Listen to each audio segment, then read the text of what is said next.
నెల్లూరు జిల్లా ఉదయగిరి నియోజకవర్గంలోని దుత్తలూరు మండలం రాజావారిపల్లి గ్రామ పరిసర ప్రాంతాలలో అగ్రిగోల్డ్ భూములు సుమారు 200 ఎకరాలు ఉంది. ఆ భూముల్లో అగ్రిగోల్డ్ సంస్థ వారు ఇక జామాయిల్ సాగు చేశారు. అగ్రిగోల్డ్ సంస్థ నష్టాల బారిన పడ్డం వల్ల ఆ సంస్థను ఆపేశారు. అప్పటి నుండి ఆ భూమిలో ఉన్న కలపను కొందరు దుండగులు దొంగలించి దొంగతనంగా అక్రమ రవాణా చేస్తున్నట్లు గ్రామస్తులు తెలియజేశారు. కొందరు బడాబాబులు ఈ అక్రమ రవాణా చేస్తున్నట్లు గ్రామస్తులు తెలియజేశారు. ఇప్పటికే సుమారు 40 లక్షల విలువ చేసే కలపను బడాబాబులు అక్రమ రవాణా చేశారు. గత 4-5 నెలలుగా కొనసాగిస్తున్నారు. మనల్ని ఎవరు ఆపేది అన్నట్టుగా వాళ్ళ తీరు ఉందని గ్రామస్తులు తెలియజేశారు. ఈ అక్రమ రవాణా చేసే వారికి ఎలాంటి చట్టపరమైన శిక్ష పడుతుందో అని గ్రామస్తులు ఆసక్తితో ఎదురు చూస్తున్నారు. అగ్రిగోల్డ్ భూములు ఇప్పటికే సిబిఐ స్వాధీనం చేసుకుంది. సిబిఐ స్వాధీనంలో ఉన్నప్పటికీ కొందరు బడాబాబులు చాటున కలపను నరికి దొంగ రవాణా చేస్తున్నట్లు గమనించిన గ్రామస్తులు అధికారులకు తెలియజేశారు.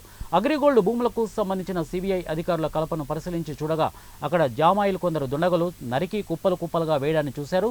ఈ పొలం పరిశీలించిన సిబిఐ అధికారులు అక్రమాలకు పాల్పడుతున్న వారి మీద చట్టపరమైన చర్యలు తీసుకుంటామని అధికారులు తెలిపారు. సార్ మీరు అనవసరంగా స్కూటీలో వచ్చింది సార్, సొంతంగా బస్సుకు సరిపోయేది. Okay okay sir. ఇంకెక్కడ